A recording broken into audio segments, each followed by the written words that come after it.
So things haven't turned out as you hoped.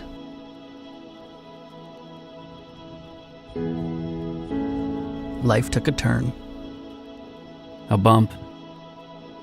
A darkened sky. And at times it may have seemed there was no hope.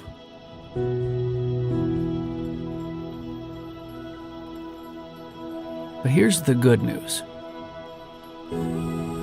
Our God is the God of fresh starts. Our God is the God of new beginnings.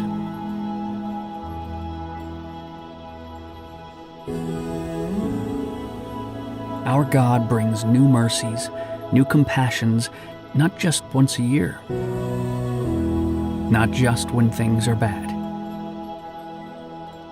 but every single morning.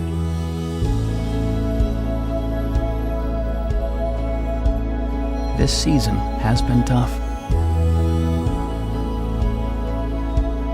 And for many of us, things will never be the same.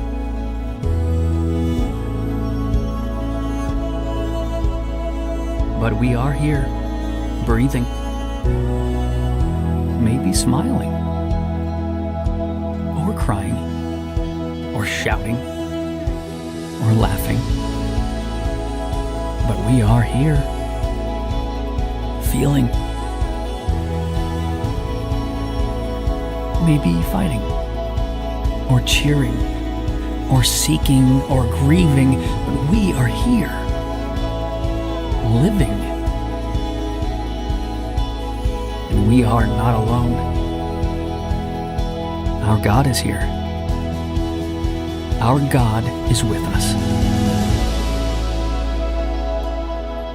And our God is the God of new creations.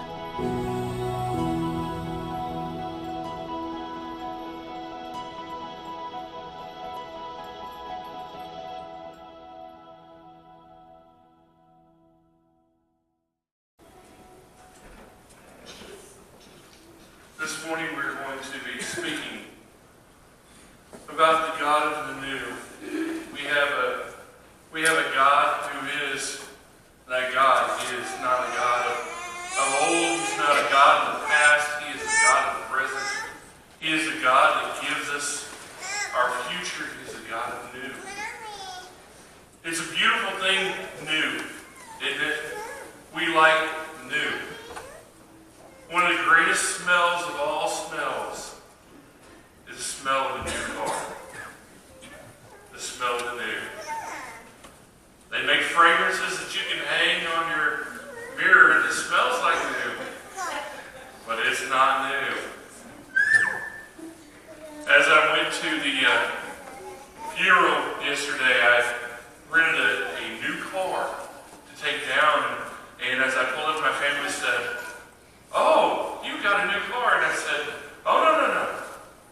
I am Brian of the 1994 F-150. Not the God of the King, not the Brian of the new. I don't do new as well. But we all like new, don't we? We try to convince ourselves that old refurbished is good. But in truthfulness, new's the way to go. And let me show you what I mean by that. When was the last time you went into a house that you bought, or maybe you went to a hotel, and there was a toothbrush that was left there, and it was as good as new? Were you like, yes, score? I always wanted a blue one. I'll take this practically new toothbrush and use it today. For those of you all that have contacts, what if the doctor said, "Hey, I've got a set here. These other people hardly confused and they can hardly get in your eyes. Would you like to have them?" They're practically new. We don't necessarily want the old that we have new. And we have a God that is a God of new. Although He is from the beginning of time, although he has been around forever, he is this God of the new. I wanted to share a scripture with you all. It's a rather long read, but I think it's so pivotal what we're going to be talking about today. For if there had been nothing wrong with that first covenant, no place would have been sought for another. But God found fault with the people and said, the days are coming, declares the Lord, when I will make a new covenant with the people of Israel and with the people of Judah. It will not be like the covenant I made with their ancestors when I took them by the hand and took them out of Egypt. Because they did not remain faithful to my covenant. I turned away from them, declares the Lord. This is the covenant I will establish with the people of Israel after that time, declares the Lord. I will put my laws in their minds and write them on their hearts. I will be their God, and they will be my people. No longer will they teach their neighbor or say to one another, know the Lord, because they will all know me, from the least of them to the greatest, for I will forgive their wickedness and will remember their sins no more. By calling this covenant new, he has made the first one obsolete. And what is obsolete and outdated will soon disappear. I have to tell you, and I kind of date myself a little bit by this, but I can remember several years ago being close to you guys' age and thinking, I just don't want to do school today. I have a cold coming on. Feeling not so good today. And so my mom, being a single mom, didn't have time to mess with me. Just kind of said, whatever, stay home today, stay out of trouble, go to school tomorrow. So I stayed home and I watched TV. I turned on Good Morning America because we only had 3 channels. You know, we couldn't afford cable, so I had the basics, and so I turned it on. And they were advertising the newest gadgets of that time. And they said, look at this right here. This is a CD player. And this is going to change the world. And I went, what are you going to do with that? We won't use tapes anymore. And I went, well, how am I going to mix my tapes for my girlfriend? Some of you are going, CD what? The old becomes obsolete, doesn't it? The car I rented yesterday, we have a video system that we've had in our old car before. The main we had is a little double mini screen that you put on the back and you plug it into the cigarette lighter. And it runs DVDs. And so Noah said, get that. It'll be great when you bring the boys back and the kids, and they'll be quiet because they'll be able to watch movies. It's great. I rented this car, and I'm not lying to you, it doesn't have a cigarette lighter. Do you know what it's like? Well, Andrea, I know you do. Driving 6.5 hours with toddlers enjoying life, being in a chair. It's thrilling. I was so not excited about my things becoming obsolete. But God says there's an old covenant and there's a new. And I want to show it to you. In the old covenant, it was between God and the Israelites. And the new covenant is between God and all of us. There's no longer a special thing between his chosen people. He now gives a promise to everyone. The new makes the old obsolete. In the old covenant, there were 613 laws that they had to go by. In the new covenant that God establishes, he says, I remove laws and I insert mindsets. No longer are we going to count the steps that we walk. We're going to have an attitude adjustment. We're going to change our whole way of thinking. It's not going to be what I have to do. It's going to be what I get to do. The old law was flawed because he understood that we were looking for a way out. And we wanted to push the line as far as we could push the line. He says, let's change that around a little bit. Let's change our hearts and let's change our minds. Let's get us a new covenant here that changes things. In the old covenant, it was animal sacrifices, trying to push the sins along. In the new covenant, now all of a sudden Christ becomes our sacrifice.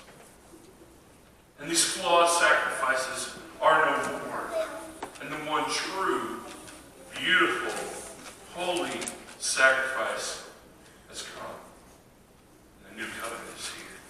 In the old covenant, there was a promise of prosperity if you follow God. I will make you a nation, a great nation. I will give you wealth. I will take care of you if you follow my ways. In the new covenant, it's not a promise of things here. It's a promise of things there. The old is so obsolete. And in the old covenant, Moses was the mediator to the people. Moses was the one that came up and got the laws and established how it was.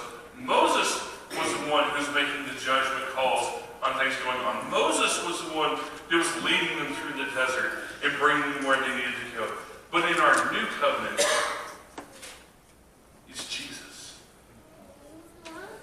And our God of the new understood that we needed something new. He understood that we didn't need an old toothbrush anymore. That he wanted to give us something so much more. See, in the midst of my life, I love having God. Because whenever I struggle and I make mistakes, I still have a God of the new. There is a new day. There is a new chance of things. There is a new way for me. My ways of my past don't have to stay with me.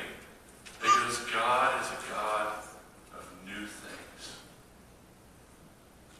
My way of doing things when I was a child, speaking like a child and talking like a child and acting like a child, they can be put away and God can see me for the new that I am. Even when others that have known me forever can't see it, God sees it. And God says, yes, my child, you are new.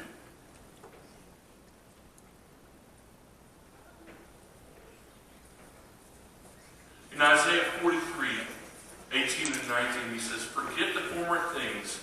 Do not dwell on the past. See, I am doing a new thing. Now it springs up. Do not perceive it. Do you not perceive it? I am making a way in the wilderness and streams in the wasteland. God says, can you not see the new? See, in my new way of thinking, everyone have a chance for eternal life. In my new way of thinking, there's not one person that's sinned more than another, that has a higher guilt threshold than another. In my new way of thinking, in my new covenant, you get a chance. You can repent. You can have eternal life. And you can have eternal life. And the sister who grew up in the church, who's a fifth generation member of the church, can have a chance at eternal life just as much as the brother who came in on the street that knew nothing, who had done all kinds of things that he shouldn't have done. Because I'm the God of new. I'm the God of second chances and third chances and fourth and fifth and sixth chances. Because I make you something new.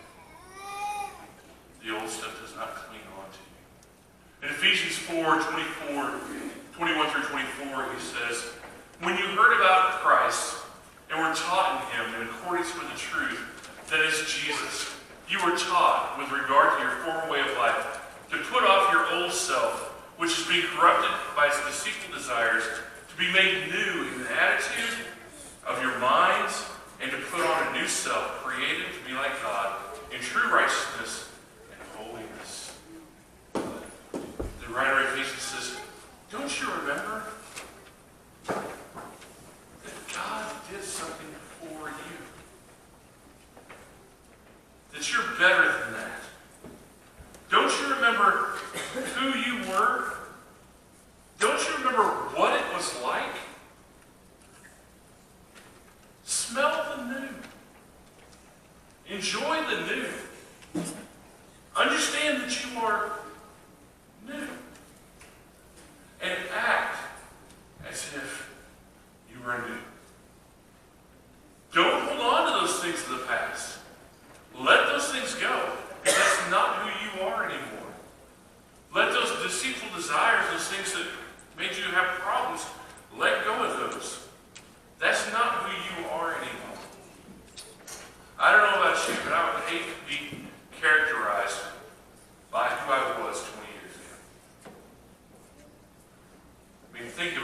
you've gone to your class reunions,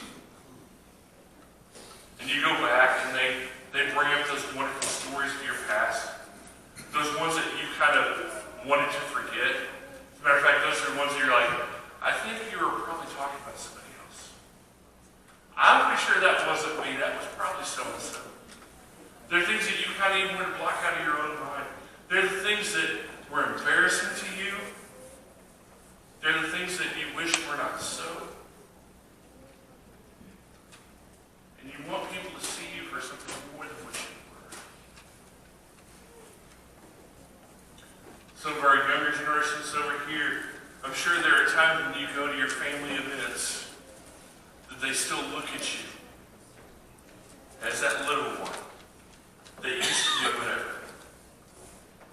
And at some point you want them to go and acknowledge that you are an adult. That you do have significance. That your thoughts are worthy to be spoken. That you have significance in your family. And that you're not that little kid anymore. We all love the idea of new. And God says, I don't look at you in your past. I don't look at you in your history anymore. I look at you as this new thing that I created. This water flowing in the midst of nothingness. That's what I'm offering you, is something new. I'm offering you the opportunity to let go of the things that have hindered you, that have slowed you down, things that have been holding on to you, that you don't want to let go of that to you, because there's something new for you. There's nothing worse than always being looked at in the past and never seeing the future. That's what I love about the beginning of football season, to be totally honest with you. Is you can have a team that was horrible, maybe even average, but that first week, they're all even, aren't they? They're all equal. I love it because spring football is coming out right now. And those of you, I know there's a lot of Cornerstone fans here and stuff, and you're starting to hear Iowa fans, maybe, I don't know, and the real fans from further south. And there's spring games that are coming up right now. And I've got an app on my phone that gives me constant short video updates of spring practice every day. And it's kind of like, when I pick up my phone, I'm like, oh, there's one right there. 30 seconds of pure bliss of watching a coach just yell at some kid's face to get better and do more. I love it. Somebody's taking somebody else's head off and I'm like, oh, I cannot wait till this fall. Because there's a new opportunity for great things to happen. And it's wonderful because there's teams like, I don't know, Kansas, who don't ever win. But at the beginning of the year, they can. And they can be significant. And I've never known a coach one that comes in and goes, you know, we're really hoping for mediocrity this year. I've got a great feeling that we might get 2 wins in. It's a new year. We're excited. We think we're only getting drummed like 7 times this year. We come in and it's new. We have new people. We have new things going on. We have new opportunities. It's new. And great things can happen with the new. And God says, you are my new. And I have incredible plans for my new. I don't look at you for what you did last year. I don't look at you for what your past is. I don't care what the long-term reputation is. This is new. And this is your moment to shine because you are new. In Revelation 21:5-6, I love this.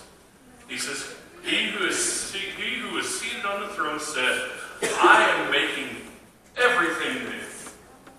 He says, there's nothing that's going to be the way that it was before. I am controlling this, and I make it all new. Then he said, write this down, for these words are trustworthy and true. Believe me, not going to be like it was before. There will be no more pain. There will be no more suffering. There will be no more sin guilt. I am making something new. He said to me, it is done. I am the Alpha and the Omega. I am the beginning. I am the end. I have set this up. I am making this happen. No one can change this. Because I want new. My oldest daughter she was growing up. She had an issue with letting things go. I truly believe like she would be like her great grandmother and a true pack rat if we allowed her to when she was growing up. There was not a napkin, a Chinese fortune, a toothpick, anything that did not hold great memories to her. Nothing was to be let go. This child, and I love her because she's going to be here next week, and I promise you she'll be listening to this week. And so I'm going to embarrass her right now so that you all have one-on-one. She was a cheerleader when she was 5. At 15, she was still trying to wear the cheerleader skirt of when she was 5.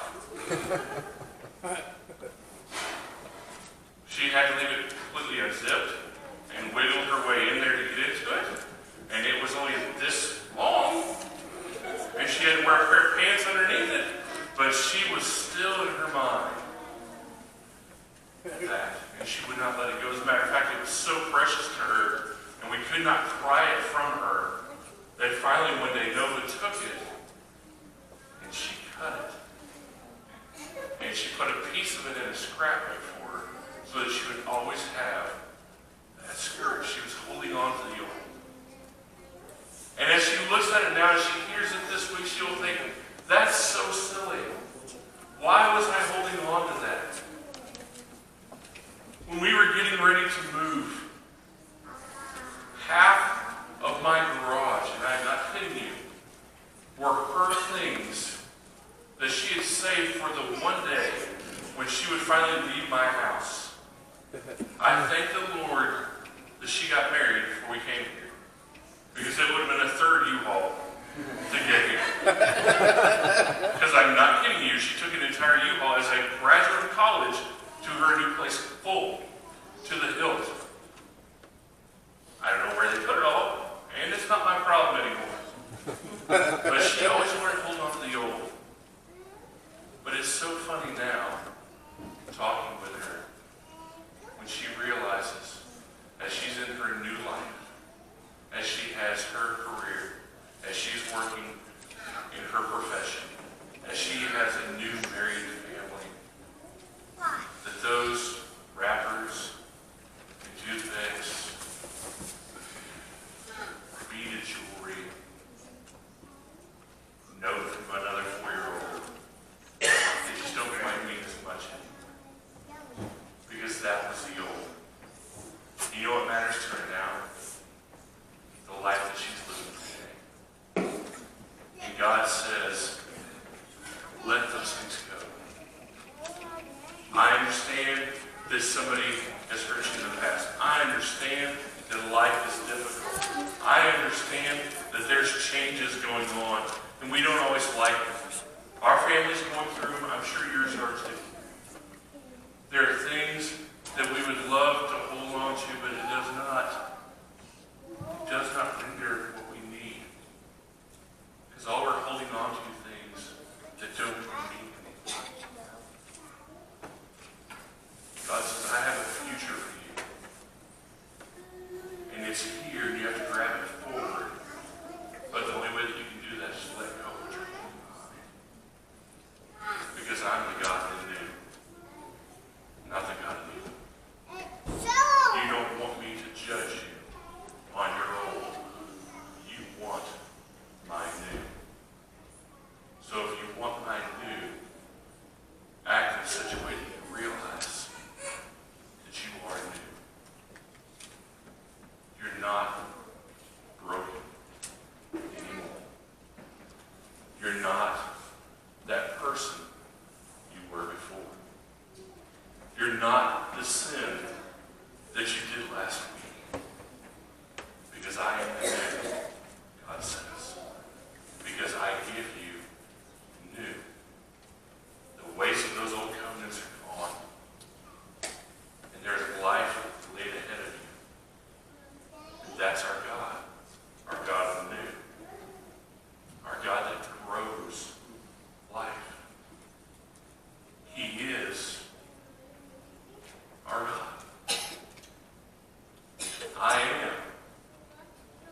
church that looks back at who we were and the great things and the not so great things.